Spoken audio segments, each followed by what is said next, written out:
Bueno, para mí es un gusto hoy estar nuevamente presentando en nombre del Consejo de Formación Continua del Graduado de la Escuela de Posgrado, en esto que es el ciclo de conferencias en tiempo de pandemia, en el marco de la séptima campaña de prevención y diagnóstico temprano del cáncer bucal. Y hoy le vamos a presentar la sexta conferencia en este ciclo, denominada Casos clínicos de relevancia, el paciente oncológico en el consultorio odontológico, prevención de complicaciones. Los disertantes para esta conferencia nos van a estar acompañando la doctora Rosana Morelato, la odontóloga Lorena Moine y el doctor Dante Secchi. La odontóloga Lorena es parte del equipo docente de la Cátedra de Estomatología A y de Fisiología de la Facultad de Odontología de la Universidad Nacional de Córdoba. La doctora Morelato se desempeña como profesora adjunta en la Cátedra de Estomatología B de la Facultad de Odontología de la Universidad Nacional de Córdoba y también se desempeña como profesora titular en la Cátedra de Estomatología, Clínica Estomatológica de la Universidad Adventista de La Plata. El doctor Dante Secchi es profesor asistente en la Cátedra de Estomatología A de la Facultad de Odontología de la Universidad Nacional de Córdoba. Esta conferencia, como siempre, va a ser grabada, está siendo grabada y posteriormente va a ser colocada en el repositorio de las clases virtuales de la Escuela de Posgrado y en el canal de YouTube de la Escuela de Posgrado. Para una mejor organización les vamos a pedir a todos los participantes que apaguen los micrófonos, no así las cámaras, no haría falta. Si hay algún problema de tráfico de datos, avisaría y bueno, estaríamos cambiando la modalidad. También le vamos a pedir que a medida que se presenten preguntas, dudas, sugerencias o intervenciones, las vayan realizando en el chat del aula, de tal manera de que las responderemos hacia el final de la conferencia. Para aquellos participantes que deseen una constancia de asistencia a esta actividad, les vamos a pedir que escriban en el chat del aula, a partir de este momento, en un mismo mensaje, el nombre, apellido, el documento y el correo electrónico. Es muy importante que sea en un mismo mensaje, porque si llegan en mensajes diferentes no se puede procesar esa información. También le avisamos que luego de la actividad le enviaremos un formulario al correo electrónico con una valoración de esta actividad y les agradecemos la contestación y como siempre vamos a agradecer al personal tanto de apoyo técnico como administrativo en la persona de Analia Rey, Ivana Torcibia y Tomás del Corro, quienes juntos hacen un aporte que es muy importante para la realización de estas actividades. Hecha la presentación formal, creo que iba a comenzar Lore para las disertaciones. Ahí te escucho, Lore. ¿Ahí me escuchan? Sí, sí, se te escucha perfecto. Bueno, voy a empezar a compartir pantalla, a ver si me dice bien. Está muy bajo el volumen, Lorena. Si querés acercarte más, bueno, o hablar más alto quizás. ¿Ahí se ve bien y se escucha bien? Bueno, ahí estamos mejor. ¿Ahí está mejor? Sí. Bien, ¿la pantalla se ve bien ahí completa? No, todavía no se ve, no le has puesto compartir. Tenés que presentar. Si querés. Sí, ahí está presentando, no sé si... Todavía no se ve, debe ser por el delay. Ahí está presentando. Ahí se ve perfecto, ya se ve en grande, Lore. ¿Se ve bien? Bueno, perfecto. Bueno, en primer lugar, queremos dar la bienvenida a todos. Estamos muy contentos de poder compartir con ustedes esta serie de conferencias que son tan importantes en nuestros pacientes. Es muy lindo poder compartir y que ustedes puedan estar interesados en estos temas. Y bueno, como venimos viendo en los otros encuentros, todo lo que fue presentado anteriormente, obviamente en el marco de la campaña de prevención del cáncer. Lore, discúlpame, se sigue escuchando muy bajo. ¿Hay alguna sobre la computadora? ¿Estás hablando a la computadora? ¿El micrófono de la computadora? Sí, sí. No está tapado el micrófono, nada. ¿Ahí se escucha bien? Ahí se escucha mejor, sí. Bueno, voy a tratar de hablar más alto, si no. Bueno, Eh, gracias. no, por favor. Bueno, como les decía, todo lo que fueron los encuentros anteriores estaban abocados principalmente a lo que es la prevención de cáncer, como estamos en el marco de la campaña de prevención de cáncer bucal. Y bueno, en esta sesión en realidad nos toca tocar unos temas un poco más complejos, que se tratan de cuando, a pesar de nuestros intentos en la promoción de salud y en la prevención de cáncer bucal, lamentablemente a veces el cáncer se presenta, y es por eso que tanto como estomatólogos como odontólogos generales debemos estar preparados para afrontar este tipo de situaciones en nuestros consultorios, saber qué pasos seguir, saber con qué tipo de complicaciones nos podemos encontrar. Es por eso que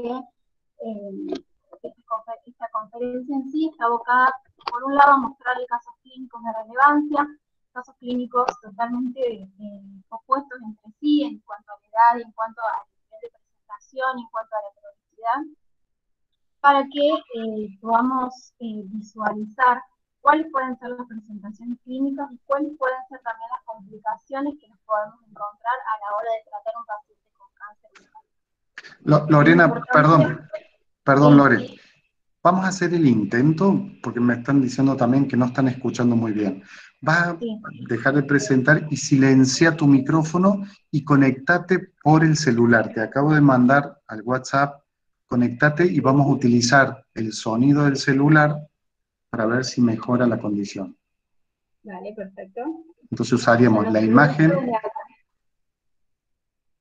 silencialo en la computadora, silencia. Perfecto. Y ahora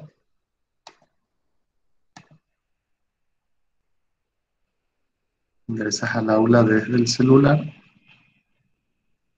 y dejamos abierto el micrófono del celular.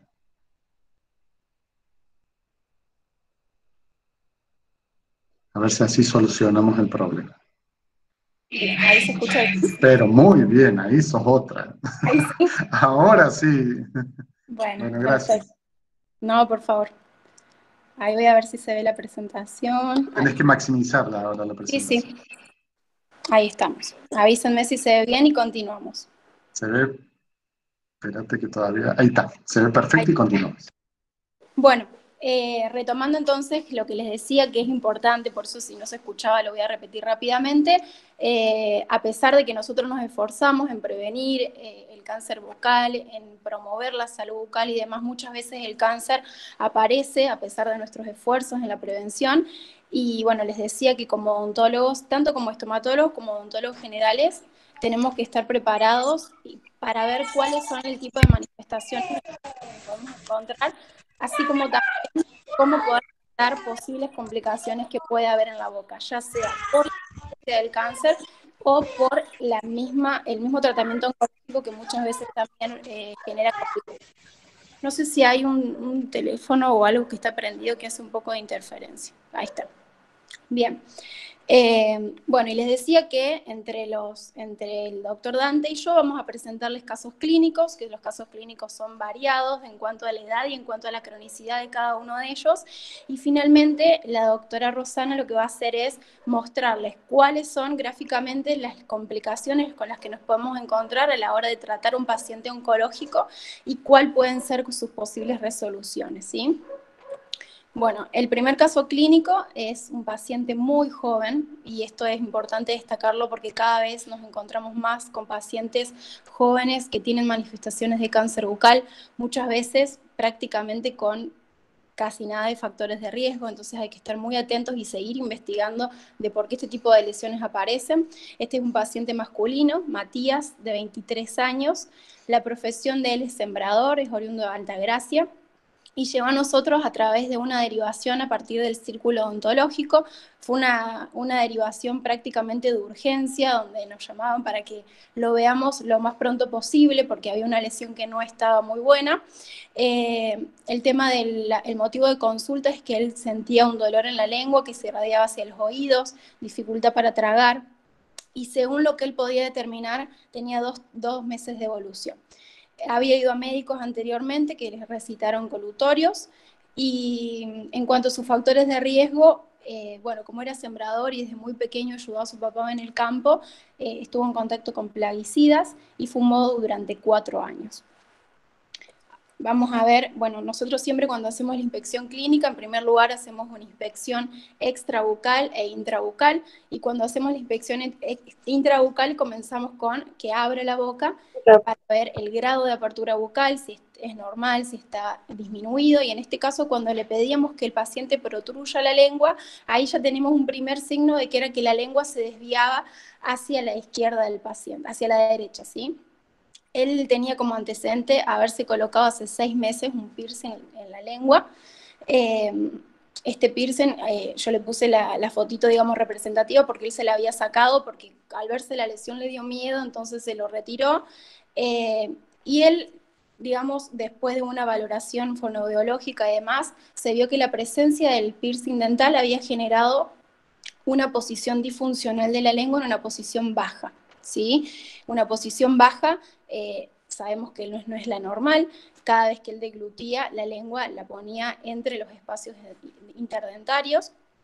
Si seguimos con la inspección clínica, podemos ver que como antecedente este paciente se había realizado la extracción prematura del elemento número 47, y entonces el elemento 48 se había lingualizado y mesializado.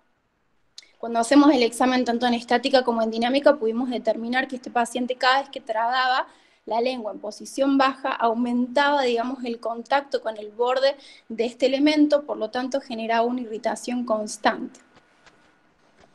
Bien, esta es la foto clínica del paciente. El paciente tenía una lesión muy, muy grande. Vemos acá en la fotografía cómo se manifiesta una lesión tumoral de gran tamaño que ocupa prácticamente todo el borde de la lengua del paciente. Esta lesión tumoral tenía en el centro una zona úlcero-vegetante, y si bien los límites de la lesión parecerían ser solamente la parte úlcero-vegetante, a la palpación se encontraba todo el borde de la lengua indurado hasta casi la mitad de la lengua en sentido transversal.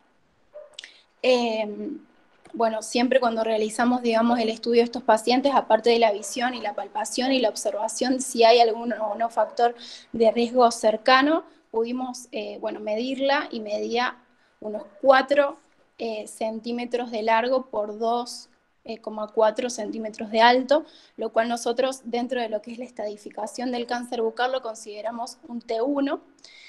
Tenía también en la inspección clínica extrabucal la presencia de un ganglio indoloro inmóvil, por lo cual dentro de la estadificación entra en el grupo de N1, y obviamente desconocemos a la primera instancia si presenta o no metástasis, entonces se considera MX porque es una metástasis, digamos, desconocida, o no sabemos la presencia fehaciente de la misma. Muchas veces el protocolo, digamos, a seguir cuando nosotros tenemos este tipo de lesiones que obviamente tienen un mal pronóstico, es solicitar el análisis de laboratorio y demás, pero la urgencia de este tipo de lesión hizo que realicemos la biopsia en una primera instancia para poder atenderlo con la mejor, digamos, atención posible y mayor rapidez posible también. Entonces, cuando tenemos estos pacientes que tienen lesiones malignas dentro de lo que es la cavidad bucal, nosotros tenemos una orientación terapéutica que es bastante compleja, es bastante completa.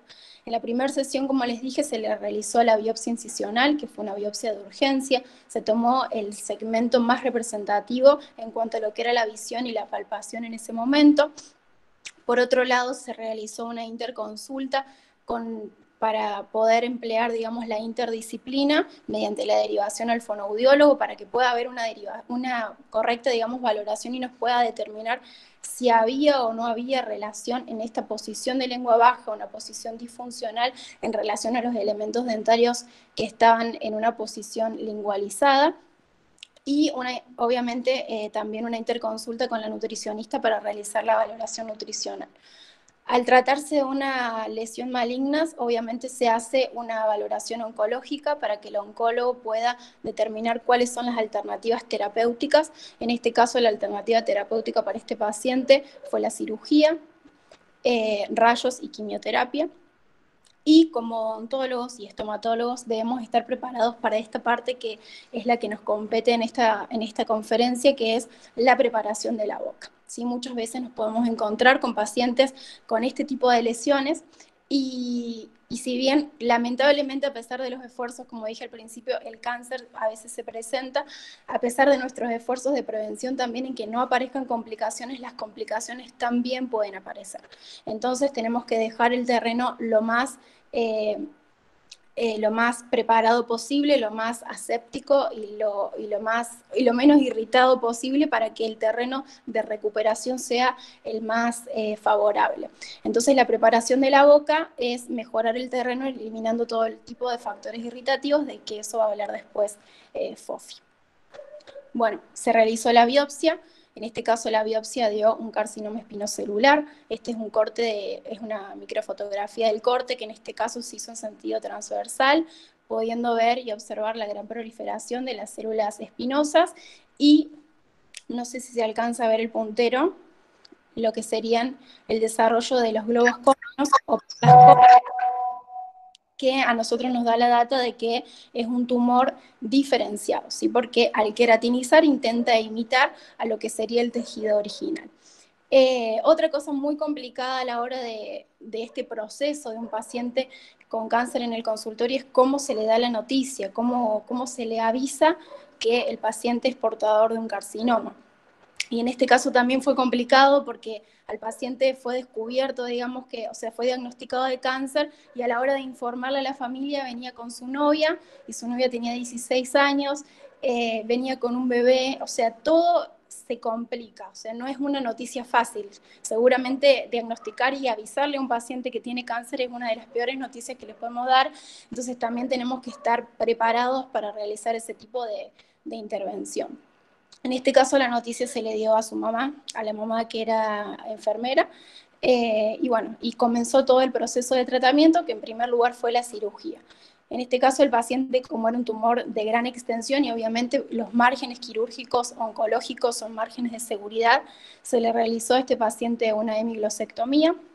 Acá tenemos la fotografía postoperatoria de nuestro paciente. Fíjense cómo el panorama va cambiando, ¿no? Porque de ser una lengua de tamaño normal, obviamente con una tumoración pasa a ser una lengua de mucho menor tamaño. Vemos acá el injerto que se le realizó, que en este caso el injerto fue tomado de los músculos supraclaviculares. Este proceso, digamos, si bien tiene piel, con el tiempo el tejido va sufriendo metaplasia y va transformándose en un tejido maduro lo más similar posible a lo que fue la lengua. La mucosa lingual. Fíjense también la dificultad para abrir la boca de este paciente, el espesor de la saliva, el dolor que tenía tampoco permitía que abra mucho la boca. Y bueno, esto ya pueden ir viendo que una cirugía de este tipo es una cirugía bastante mutilante y bastante complicada en el postoperatorio de nuestro paciente. Entonces, a la hora de ver todo esto, tenemos que estar preparados, tanto como odontólogos como estomatólogos, para ver qué hacer con este paciente para amortiguarle un poco el terreno.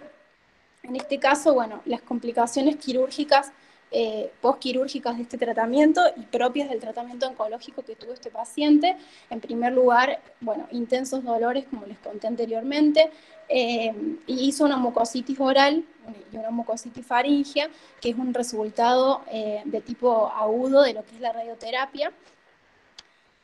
Los pacientes con mucositis, en realidad existen varios protocolos de tratamiento. En este caso, en primer lugar, al paciente se le indicó que se haga buches con deltizón en gotas. Estos buches se los debía, digamos, tenía que tener el medicamento en boca y luego tragarlo. También se le indicó un antialérgico, ketoconazol, dexametasona inyectable, que también es un antiinflamatorio, y se le indicó la benzocaína tópica, que es un anestésico local, para que pueda comer, porque tenía muchas dificultades para comer. Posteriormente, y unas complicaciones un poco más, digamos, crónicas, bueno, acá podemos ver una fotografía de cómo quedó, digamos, la cicatriz de donde se tomó el injerto del músculo supraclavicular, que quedan cicatrices y también quedan secuelas funcionales. A este paciente no solamente se le extrajo ese segmento del músculo, sino que también por tener compromiso ganglionar se le hizo el vaciamiento ganglionar del cuello. y, digamos, después de realizarse el tratamiento quirúrgico y la radioterapia, el paciente había bajado 40 kilos, ¿sí? Intensos dolores que persistían, no podía tragar la salida de lo espesa que era, porque una de las complicaciones, después como les va a contar también Fofi, es la hipocialia o la serostomía.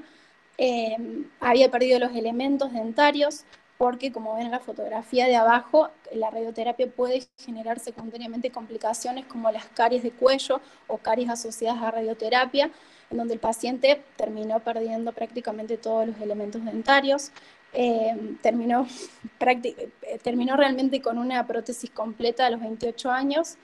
Y bueno, y la cirugía para sacar el injerto, digamos, del músculo supraclavicular generó, digamos, una disfunción, generó una secuela funcional que fue que la mano le quedó hacia atrás, como en garra, por lo tanto tuvo incapacidad para trabajar y tuvieron que jubilarlo por discapacidad a los 28 años.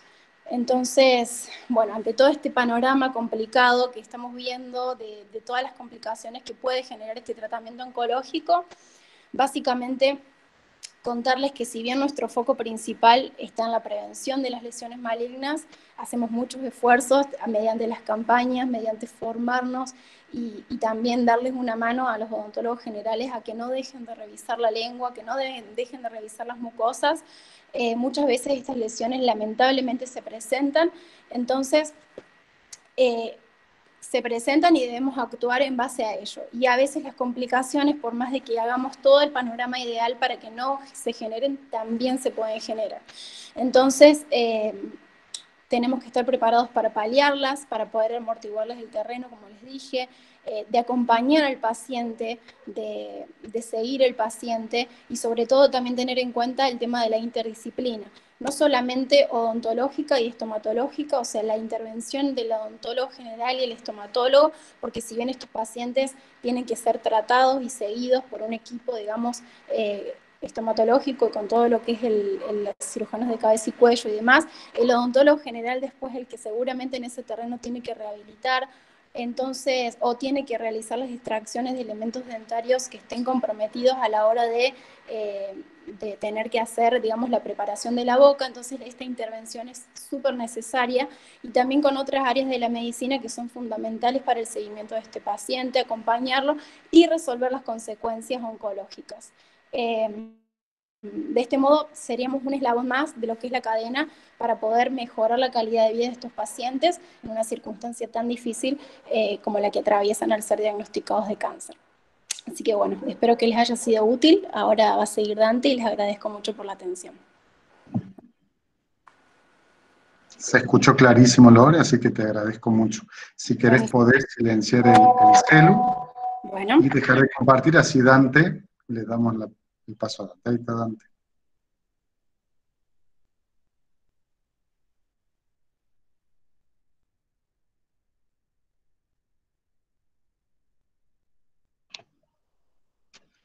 Para dejar de compartir, Lore, sí, ahí está. Ahí está, hola. Ahí se escucha, Dante, ¿me escuchás? Sí, te escucho perfecto, Pablo. Bueno, ahí está, se escucha bien, así que podés comenzar. Bueno, conecto.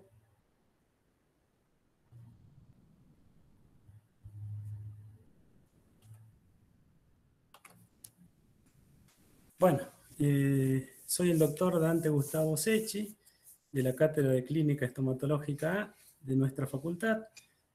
Hoy voy a presentar el seguimiento de una paciente a lo largo de varios años con los fines de contribuir a la prevención del cáncer bucal. Esta paciente la vimos entre las dos cátedras en el año 1994, una paciente de sexo femenino de 38 años de edad, ama de casa, una paciente instruida, de un nivel social alto, pero que en los antecedentes patológicos presentaba estrés crónico debido a que había sacrificado parte de su profesión y su actividad al cuidado de un hijo con discapacidad. No fumaba, nunca fumó, no bebía alcohol. En los análisis podemos rescatar un nivel bajo de dosaje de vitamina A y de carotenos plasmáticos. En ese momento en el consultorio externo había dos personas destinada a la recepción del paciente, y siempre en casos críticos se resignaba a alguien para el seguimiento, cosa que el paciente no vaya un día, encuentre uno, otro día encuentre otro, y se pierde a un paciente crítico, ¿no?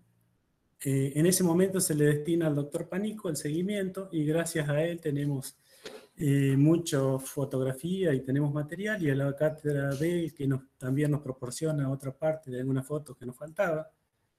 Fue bastante laborioso conseguir todo.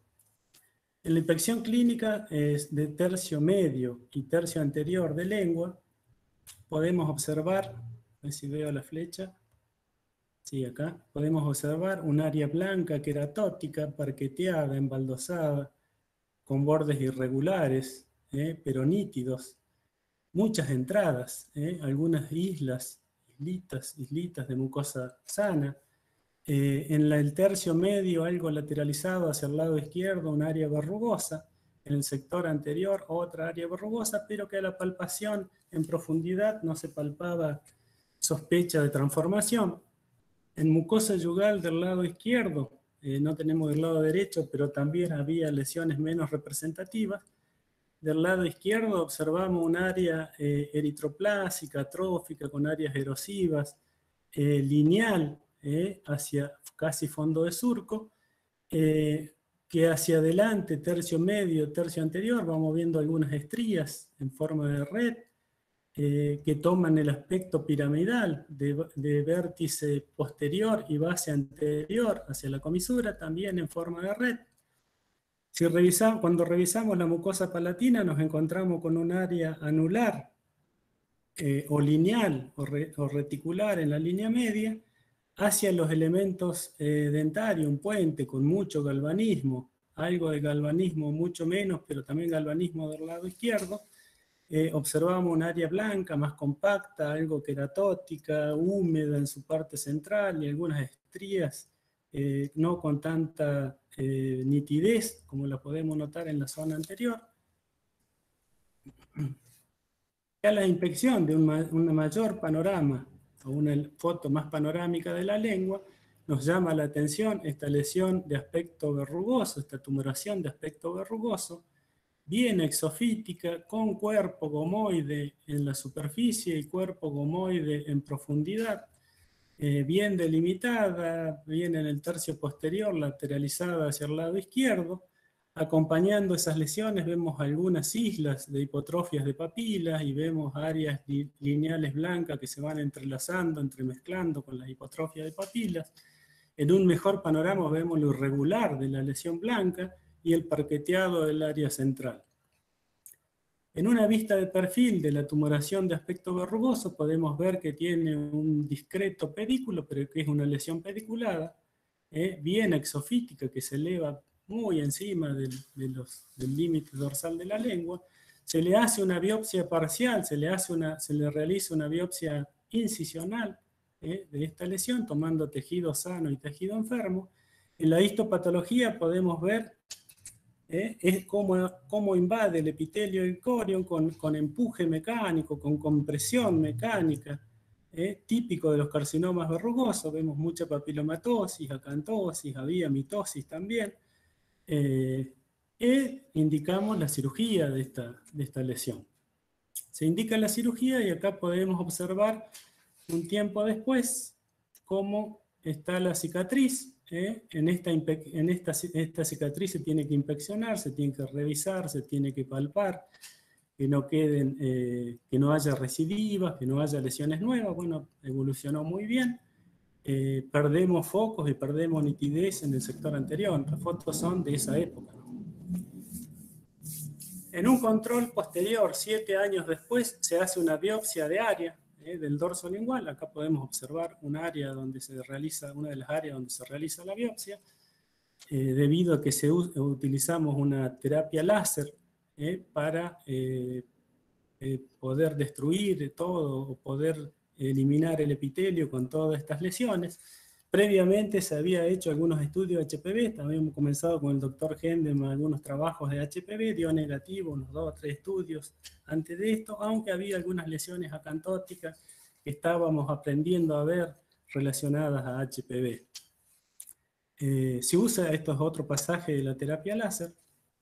La histopatología había dado, de las biopsias, había dado displasia entre moderada y leve. En un control inmediato posterior al tratamiento con láser podemos observar la lengua totalmente sin epitelio, algunas áreas en donde se había tomado biopsia, que eran algo más profunda, y todavía estaba en reparación. Esto es a corto plazo, 3 meses después, podemos observar cómo van apareciendo algunas áreas erosivas y tendiendo a la pseudovegetación. En tercio anterior se vuelve a formar toda la placa queratótica embaldosada, parqueteada, irregular, con algunas entradas. En alguna área vemos la pseudovegetación, en el área central una vegetación mucho más grande, una pseudovegetación mucho más grande, pues esto tiene glicoproteínas, pseudofibrinas, son bien prolijas, como cortada a filo de cuchillo, como decía el doctor Grispan. 5 meses después, prácticamente han reparado las otras pseudovegetaciones y nos sigue costando muchísimo que repare la zona central. Esto es una infección un tiempo después, a ver si puedo correr esto, me tapa el tiempo, ya cuando la paciente tenía 48 años de edad, un control bastante largo. Quiero ver si puedo correr o ocultar esto. Voy a poner ocultar. A los 2 años y 3 meses posterior al láser, cuando la paciente tenía 48 años de edad, vemos cómo ha reparado la lengua, mucho más tenue la esqueratosis, bastante más tenue. Se observa en la parte media alguna verrugosidad, sin cuerpo a la palpación en profundidad, y alguna verrugosidad en el sector anterior, lateralizado hacia el lado derecho del paciente. Seguimos observando la irregularidad, las entradas, algunas líneas de entrada de mucosas, algunas mucosas atróficas sin papilas, algunas áreas papiladas, típicas del líquen, y alcanzamos a observar apenas la cicatriz en donde se operó el carcinoma verrugoso. Indicamos eliminar el puente por el galvanismo y tanto metal y tener tanto dibujo de líquen en la boca en distintas áreas. Decidimos retirar el puente, cambiarlo por una estructura de porcelana. Aconsejamos al odontólogo que la deriva, que lo cambie. Esto es un posterior de unos meses después de cambiado, pero la paciente sentía dificultad en la higiene y nosotros notábamos también alguna dificultad en la higiene en las áreas de póntica, en las áreas de reemplazo, en las áreas donde necesitamos los nichos bien marcados, y lesiones que comienzan a hacerse más agresivas, algo en forma de red, una lesión blanca en zona anterior y del paladar, áreas blanco húmedos alternando con áreas eritematosas que no nos empiezan a gustar. Pues ya el líquen, salvo algunas áreas, es más dificultoso verlo.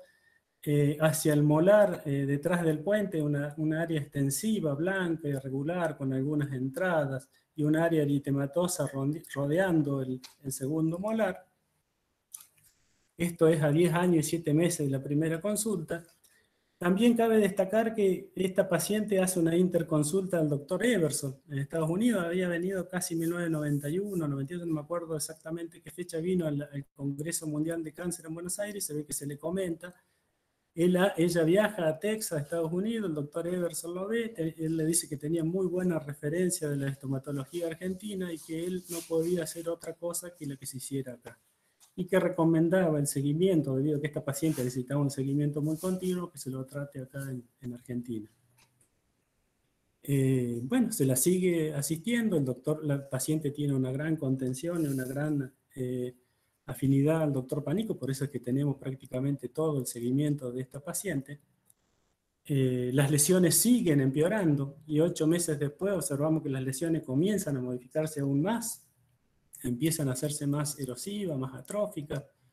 Decidimos retirar el puente y realizar una biopsia prácticamente debajo del puente, bastante amplia, y diagnostican un carcinoma in situ. Se hace alguna restauración, pero ya no póntica en ese sector. La paciente responde muy bien a la cirugía. Esto es un control inmediato a estas lesiones, a las lesiones de paladar. O sea, veníamos cuidando la lengua la cuidábamos muchísimo porque uno esperaba el cáncer en la lengua habiendo tenido el antecedente en el tercio posterior. Hace unos días, cuando repasábamos con la doctora Morelato esto, decíamos, bueno, ¿cómo esperaríamos el cáncer en la lengua? Bueno, esperábamos si era verrugoso, si se transforman estas áreas verrugosas, a ver si las puedo marcar, o estas de la zona central, y tiene que empezar a tener cuerpo en profundidad, en donde uno palpa y las nota diferentes, y de ahí tenemos que hacer la biopsia. O puede aparecer una mancha roja en algún sector de la lengua. Esa mancha roja no involuciona con nada, ni con antimicótico, ni con placas de protección mucosa que coloquemos ahora. Esa placa se empieza a llenar de puntitos, esa plaquita roja se empieza a llenar de puntitos blancos, y se empieza a palpar en profundidad, y bueno, ahí ya tenemos prácticamente un carcinoma microinvasor o invasor. Es como nosotros esperábamos el cáncer en lengua y estábamos atentos a todos los detalles estomatológicos de la boca. Esta es una de las últimas fotos que tuvimos, ya en paladar, acá con una rehabilitación de un implante. Aparecen áreas blanco húmedas, ya el líquen, la paciente ya acá rondaba los 56 años, sí, tenía aproximadamente 56 años. No podíamos, prácticamente yo no veo estrías de líquen, vemos lesiones blancas, húmedas con aspecto verrugoso, ya se parece mucho más a una leucoplasia verrugosa proliferativa. Áreas erosivas, áreas eritroplásicas, algunas áreas tendiendo a la ampolla, ocupando prácticamente todo el paladar. Ya nos llamaba demasiado la atención, se le realizan múltiples biopsias con el diagnóstico de carcinoma in situ y carcinoma invasor. Al tener este diagnóstico se lo deriva a cabeza y cuello hace una resección de maxilar superior, mucosa, hueso, hace una obturación, nosotros es lo que preguntamos, no tenemos foto de esos, hace una obstrucción con injerto para evitar la comunicación o solucionar parte de la comunicación bucosinusal. Aparecen lesiones de espino celular en los bordes y muere un año posterior a esta foto. Bueno, los aspectos más relevantes de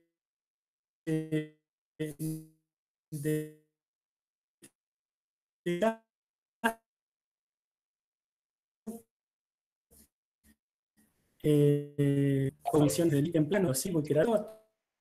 Dante, ¿me escuchás? Sí, ¿Sabes? te escucho perfecto. Se entrecorta un poquito, la última parte se entrecortó un poquito y está muy bajo el volumen. Así ¿Desde que, dónde, Pablo? ¿Desde acá? sí, desde acá, desde hace un ratitito. Bueno, entonces, irritantes locales que no pudieron controlarse. En lengua, el antecedente más relevante para el carcinoma verrugoso es el que cuenta una paciente que se había realizado unos años atrás un cromo y que no le molestaba y lo tuvo unos meses y se lo retiraron. O sea, el carcinoma verrugoso coincide con eso, y las distintas áreas irritativas en paladar fueron las que desarrollaron el espino celular que casi prácticamente no pudimos controlar. Dificultades por problemas personales y familiares. Tenía un hijo discapacitado en el cual abocó su vida al cuidado de ese chico, pero que ella decía que le generaba mucha angustia, mucha ansiedad, y estuvo con terapia psicológica por este tema. Importancia del control clínico y de las lesiones cambiantes, que es a lo que tenemos que estomatológicamente estar atentos. No solo lo de la lengua, como nosotros suponemos. Muchas gracias. Bueno, ahí se cortó un poquito en el saludo final, Dante, pero se escuchó bien. Bueno. Y ahí le das el pase entonces a Fofi. A Fofi, sí. Hay que dejar, vas a tener que dejar de compartir, claro. Ahí está. Perfecto. Gracias. No.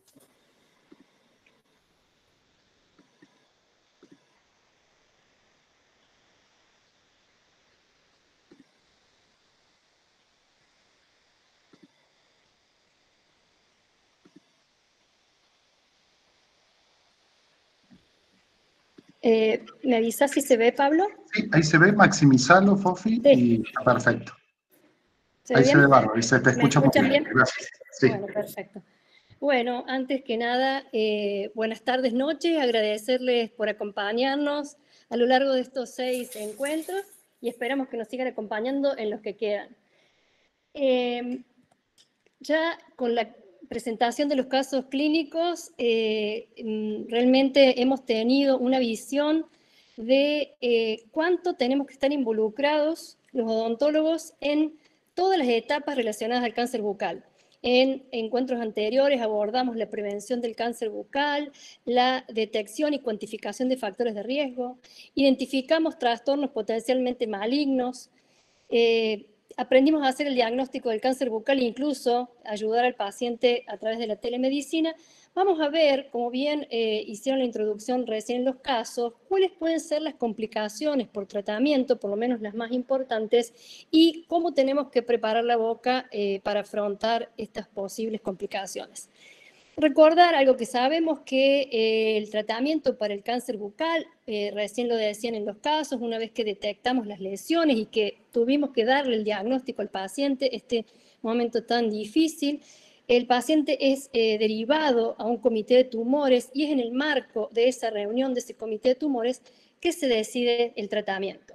El tratamiento principalmente es la cirugía, la radioterapia externa, aunque también se puede usar braquiterapia, la quimioterapia y actualmente hay estudios sobre inmunoterapia. Muchas veces estos tratamientos se combinan.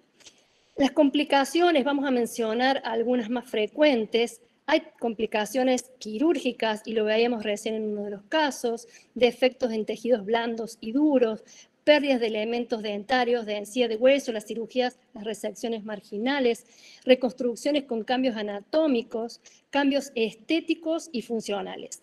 Y la radioterapia, a la que nos vamos a dedicar un poquito más en este encuentro, provoca respuestas y complicaciones agudas como las mucositis, la candidiasis, la serostomía, la digeusia y otras que son crónicas que van a aparecer más tardíamente, como las caries de radiación, la osteoradionecrosis y el trismus. Es probable que en relación a las complicaciones agudas sean tratadas o intenten resolverlas en el marco del centro oncológico donde se esté atendiendo el paciente, pero las vamos a mencionar porque puede ser que tengamos que afrontar algunas de ellas.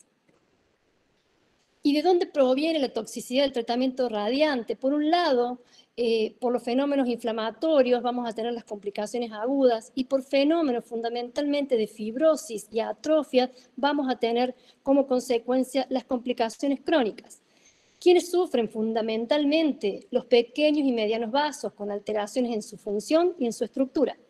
También y particularmente el revestimiento del endotelio que se inflama, se degenera y finalmente se necrosa. Existe lo que se llama las 3H, que resumen un poquito estos daños con menor cantidad de células, menor cantidad de vasos y por tanto hipoxia. Todo esto lleva a la fibrosis y a la oclusión vascular, y estas 3H, lejos de mejorar, porque por ahí uno tiene la intención de decir, bueno, cuando se recupere, estas 3H empeoran con el tiempo y con los años se pierde aún más la densidad capilar. Vamos a referirnos a la mucositis, que recién en uno de los casos veíamos cómo el paciente había padecido esta complicación. Es muy frecuente, se da en la mayoría de los tratamientos y se genera tanto por daños de la quimioterapia, que son daños más internos, como daños externos sobre la mucosa oral y faríngea generado por la radioterapia. ¿Cuándo empieza a ocurrir? Los primeros días, entre el 5º y 7º día del inicio del tratamiento. Recordemos que los pacientes hacen terapias semanales, van todos los días a radioterapia durante aproximadamente un mes. Las lesiones que se generan son tan dolorosas que pueden desde dificultar una alimentación correcta, la deglución y la fonación, hasta llevar a la interrupción de los tratamientos, lo cual es muy serio en el esquema previsto. También actúan como sitios de infección secundaria. Esto es muy importante tener en cuenta cuando hacemos la preparación de la boca.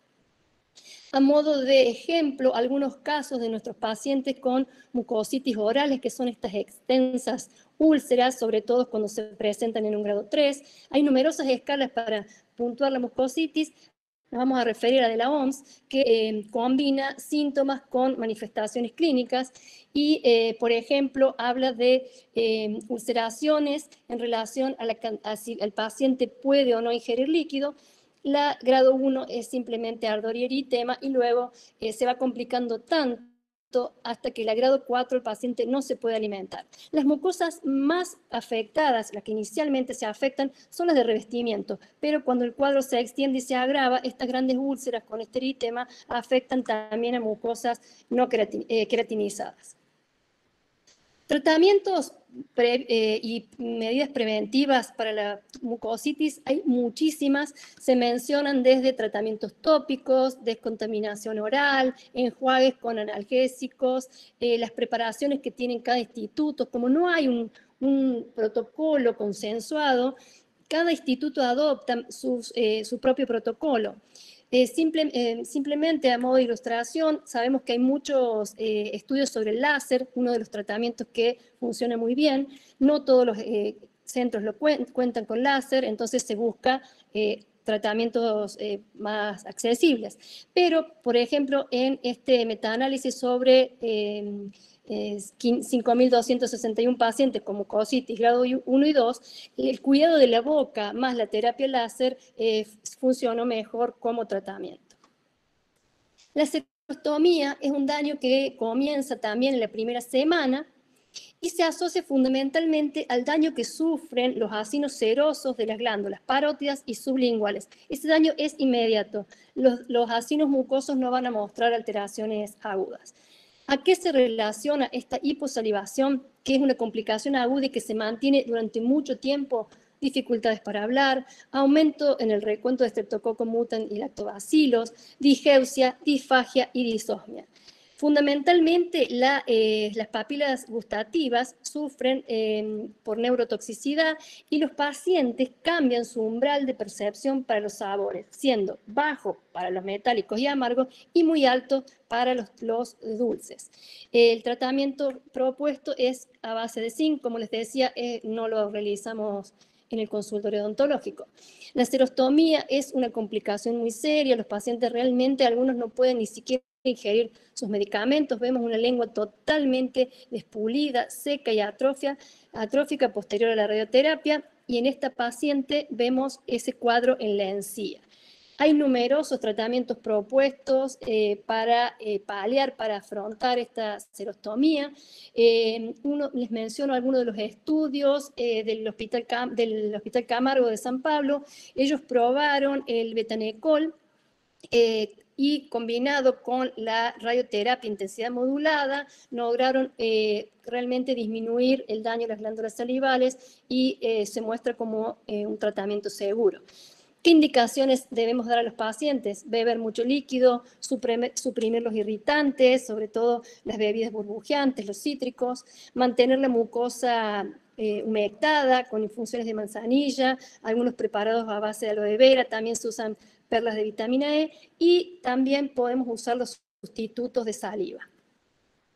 Para las candidiasis que se presentan, por ejemplo, en su forma pseudomembranosa, esta que retiramos, pasamos una gasa y con mayor o menor dificultad la lesión desaparece y deja un lecho rojo. Para este tipo de lesiones el tratamiento que se prefiere es el tópico con nistatina o ketoconazol, y si la lesión persiste se evalúa el tratamiento sistémico con fluconazol.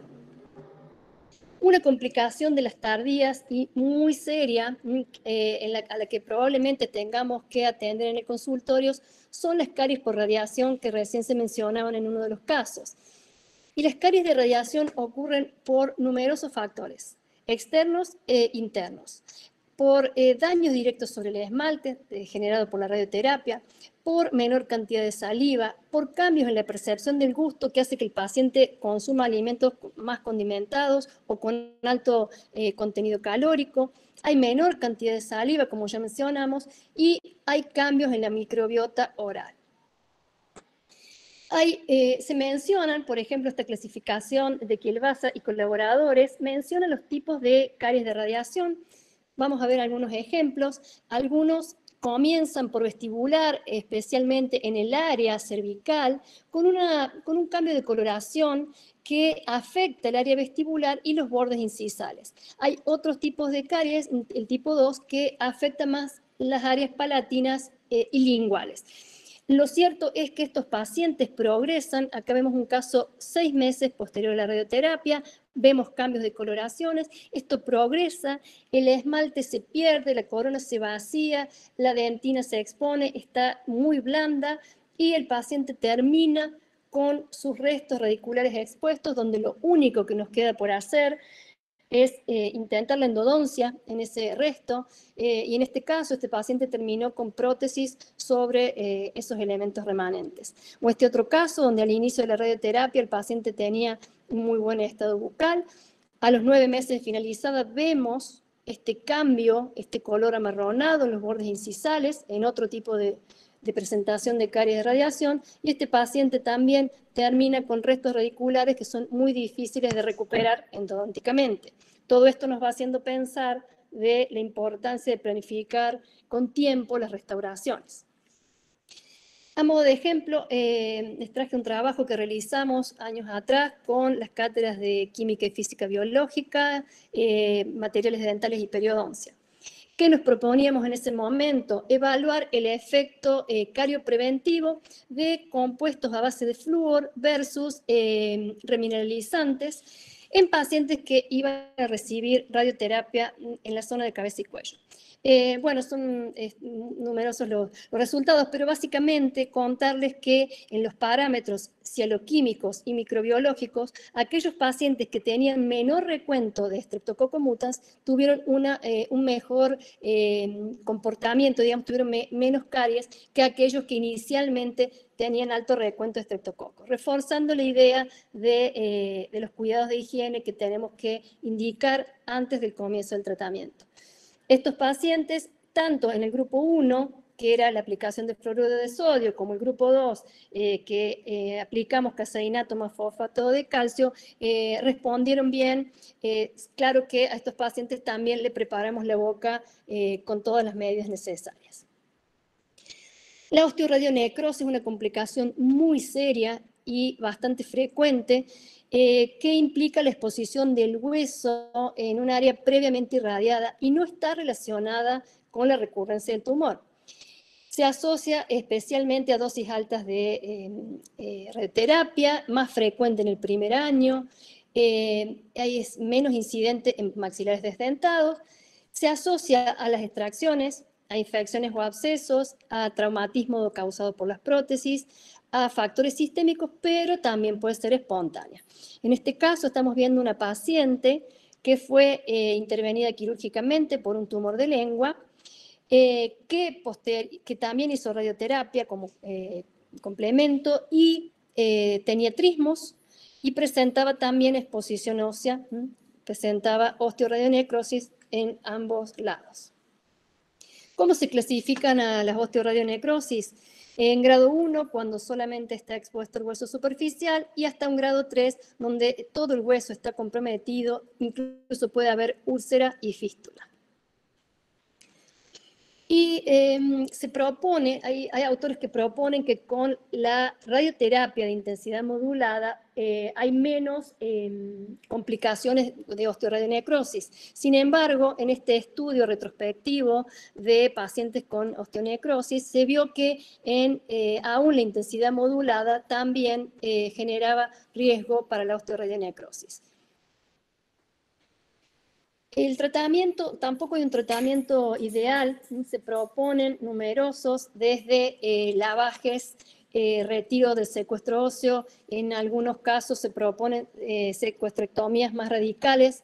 Yo les cuento el esquema que utilizamos: hacemos lavajes con iodopovidona, irrigación con clorixidina. Si el secuestro óseo es accesible, se mueve, lo retiramos de manera no cruenta.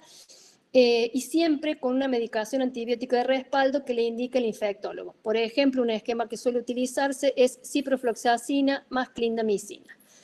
El oxígeno hiperbárico es un tratamiento propuesto porque como buena solución, ya que estimula la actividad fibroblástica, pero los estudios concluyen de que es necesaria una mayor investigación básica y clínica en este aspecto.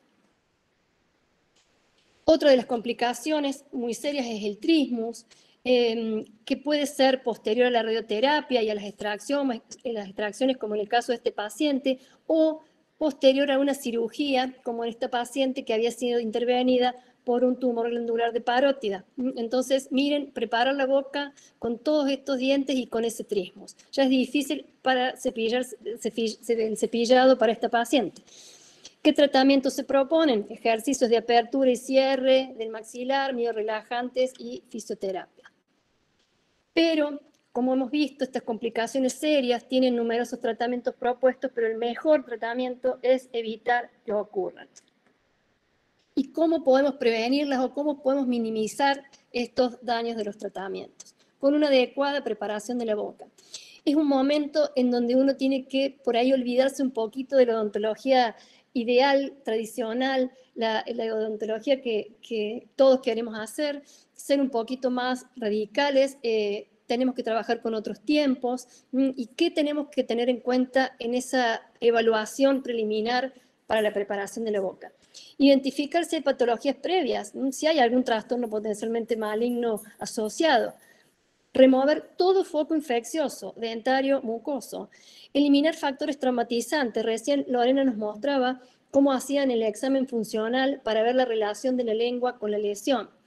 Prepararlo al paciente para todos estos efectos adversos que conocemos del tratamiento. Establecer adecuados estándares de higiene y cuidado oral. Y no menor, en nuestros pacientes que muchas veces son fumadores, insistir en la cesación tabáquica. En la preparación de la boca, además del examen clínico, el examen con una radiografía panorámica, podemos tomar modelos si el paciente no requiere de muchas extracciones, y estos modelos pueden servir como en algunos servicios que utilizan los abreboca o separadores de boca que sirven para minimizar los daños del tratamiento en los tejidos. La prestación odontológica más importante, a la que más le tenemos que prestar atención en la preparación de la boca, son las exodoncias. ¿Y qué dientes vamos a sacar? Bueno, dijimos focos sépticos, elementos con pronóstico dudosos, retenidos, que coincidan con la futura cicatriz de la cirugía, por ejemplo, los restos radiculares, evaluar qué relación van a tener esos elementos remanentes con los márgenes de la cirugía. Los focos de infección, por ejemplo, son enfermedad periodontal avanzada, caries macropenetrantes, dientes no vitales con patología periapical. ¿Cuándo realizar las extracciones? Mínimo 15 días previos al tratamiento radiante, intentando el cierre primario en todos los casos. Esta tabla que nos propone el British Dental Journal tiene algunos datos a considerar para ver si nos inclinamos en extraer o no el elemento dentario, como el pronóstico del paciente, la posibilidad de retrasar la radioterapia con estas extracciones, buen manejo de higiene, etc.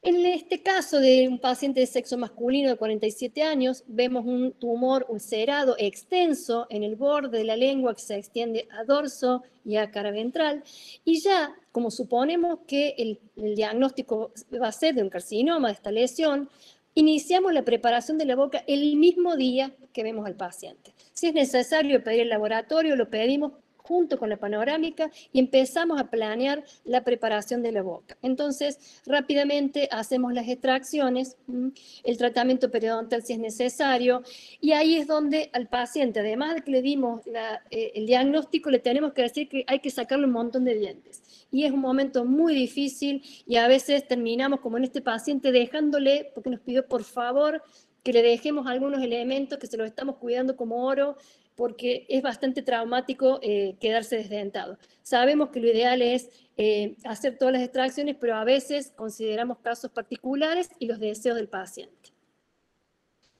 Otro aspecto a tener en cuenta en la preparación de la boca, técnicas de higiene. Dedicarnos a reforzar las técnicas de higiene, hacer terapias con flúor, una topicación con flúor, y además indicarle al paciente que use el flúor en adelante, también enjuagues con clorhexidina, eliminar los factores irritantes dentarios y protésicos, podemos confeccionar placas de protección mucosa, inactivar todos los focos sépticos, y el tratamiento periodontal, si bien el clásico trabaja por cuadrantes, en estos casos conviene utilizar full mouth disinfection, que es una modificación del tratamiento que tiene muchos años y que implica que el paciente va a recibir un tratamiento de toda la boca con un intervalo de 24 horas. Brevemente decirles que si el paciente tiene que hacer quimioterapia, ya sea concomitante a la radioterapia por tumor de la boca o quimioterapia por tumor de otro órgano, no es aconsejable realizar tratamientos una vez que inició el paciente, pero a veces tienen ciclos de descanso, entonces 2 o 3 días antes del nuevo ciclo podemos hacer extracciones siempre con la interconsulta del oncólogo y que va a pedir análisis de laboratorio. ¿Cuáles son los parámetros mínimos que necesitamos? Un recuento de neutrófilo mayor a 2000 y plaquetas mayor a 100.000. Recordar, indagar acerca del uso de la medicación antirresortiva a la que ya se han referido en encuentros anteriores. Entonces, si tuviéramos que darle consejos a nuestros pacientes que van a iniciar radioterapia como un kit básico, le indicamos que tengan nistatina, clorhexidina sin alcohol, pueden usar té de manzanilla y tener analgésicos. Le vamos a decir que deje de fumar, que disminuya el consumo de azúcares refinados, que use pasta dentales con flúor, y acá aclarar que cuando el paciente tenga mucositis no va a tolerar una pasta con flúor. En ese caso puede utilizarse el cepillado solo o usar algunas pastas más naturales como las que vienen a base de caléndula. Indicar refuerzo de técnica de cepillado, que consuma mucha agua, podemos indicar sustitutos de saliva, que consuma caramelos libres de azúcar que también le estimulen la producción de saliva. También podemos necesitar seguir al paciente post-tratamiento, entonces establecer esquemas de controles al menos cada 6 meses. ¿Para qué? Para seguir eliminando focos infecciosos de manera temprana, controlar trauma, ver si hay posibles segundos tumores primarios, detectar trismos tempranamente, insistir en los pacientes que no han abandonado el hábito de fumar y reforzar técnicas de higiene con identificación de posibles caries. Si tenemos que realizar extracciones post-radioterapia, tratamos de no hacerlas, pero si de todos modos es necesario, no antes de los 12 meses de la última dosis de radioterapia, siempre indicar antibióticos, suturar un cierre primario, enjuagues de clorhexidina. Y también dentro de la preparación, la rehabilitación, el seguimiento del paciente, puede ser que tengamos que hacer prótesis como estas obturatrices, un paciente con un tumor glandular de paladar que tiene esta secuela, que lo obturamos con estas prótesis. También existen las somatoprótesis, que son las que van a servir para defectos oculares, nasales y auriculares. Como estamos viendo pacientes cada vez más jóvenes y pacientes con todos sus elementos dentarios, tenemos que considerar la propuesta del implante como rehabilitación. Decirles, hay literatura escasa sobre las tasas de éxito de los implantes. Hay las que publican demuestran tasas de éxito, pero con distintos valores. No hay un protocolo establecido de unificación. Es muy importante seleccionar el caso, evaluar si el paciente fuma. Los estudios dicen que idealmente el implante se coloque luego de 2 años de finalizada la radioterapia, ya que en el primer año hay alta recurrencia de tumores luego de una resección mandibular. Adecuada selección de la técnica quirúrgica con utilización de buenas fresas, buena preparación antibiótica y retardar la carga de las prótesis en al menos 6 meses. Bueno, para no pasarnos mucho, he ido un poco más rápido, pero como conclusiones, de todas las charlas anteriores hemos visto que los pacientes se presentan más jóvenes con cáncer bucal. Antes los pacientes eran exclusividad de los centros hospitalarios, ahora tenemos cada vez más pacientes ambulatorios que van a llegar a nuestro consultorio requiriendo una preparación de la boca y un seguimiento. El advenimiento de nuevas terapias y mejoran las terapias ayudan también a una mayor sobrevida y mayor expectativa de vida. Y como vemos, desde la prevención hasta el seguimiento del paciente, el odontólogo participa de todas las etapas.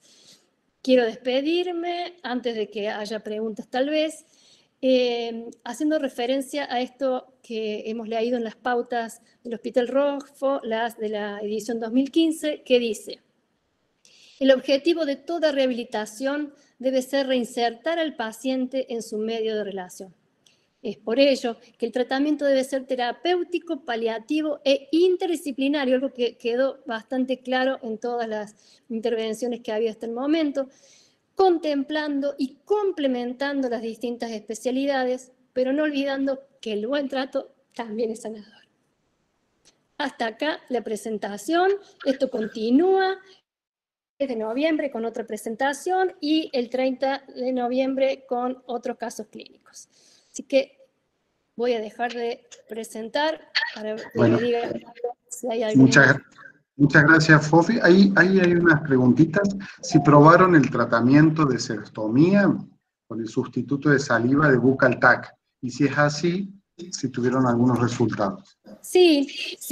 La serostomía es una complicación muy seria que probablemente dure mucho tiempo y la recuperación no suele ser completa, pero todos los sustitutos de saliva, el enjuague de Buccal Tac, el Serolib, hay uno nuevo de GC, yo les puse algunos ejemplos, la verdad que todos ayudan. No terminan de resolver, pero todos ayudan. ¿Qué funciona mejor, el Fluor o el MyPace? Y la verdad que en nuestro estudio vimos que funcionan los dos igual. Si el paciente tiene posibilidades de conseguir el MyPace, lo que pasa es que es un poco más caro, pero es muy bueno. Los dos funcionaron bien, pero la verdad, la preparación de la boca era fundamental. Entonces pensamos que los dos anduvieron bien. Además, a los pacientes nosotros los seguíamos y los controlamos como bastante de cerca. Bueno, el resto son muchos saludos y agradecimiento a los tres por todo lo compartido y la deferencia de haber generado esa integración entre diferentes espacios y con miradas totalmente aunadas para la integralidad. Así que, a ver, una pregunta para el doctor Secchi. Sí. Si el implante del caso que presentó estaba en relación con la lesión del paladar, ¿y qué opina el de la colocación en un paciente con una patología de base? No, bueno, lo que pasa que tiene que tener mucho control estomatológico, o sea, se decide la colocación generalmente en equipo, y no, porque fue una carcinomatosis de campo. Todo el paladar de golpe aparecen focos múltiples entre carcinoma in situ y microinvasor. Inclusive se opera, se hace la resección y se va más allá de la resección. Es como que el paciente, sobre todo con la edad, estalla, hace una carcinomatosis de campo y prácticamente no nos da posibilidad de nada, ¿no? Después de esas biopsias, últimas biopsias, que fue la última vez que se la ve, pasa cabeza y cuello y se hace una amplia resección del maxilar superior y no se pudo controlar esta paciente. Tal vez si hubiese sido un cáncer contra el implante y en un descuido, en una pérdida del paciente, puede ser, pero acá fue una carcinomatosis múltiple, ¿no? Eso es lo que notamos y evaluamos nosotros.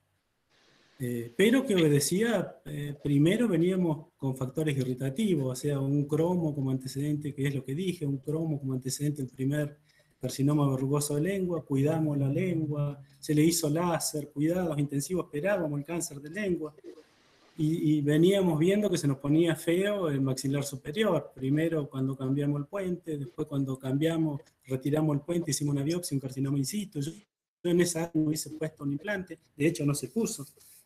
Y después con la edad, que es un factor de riesgo inevitable, un paciente que no fuma, que no toma, pero que el estrés estaba desbordada de estrés crónico, estalló y prácticamente nos quedamos sin poder hacer nada, ¿no?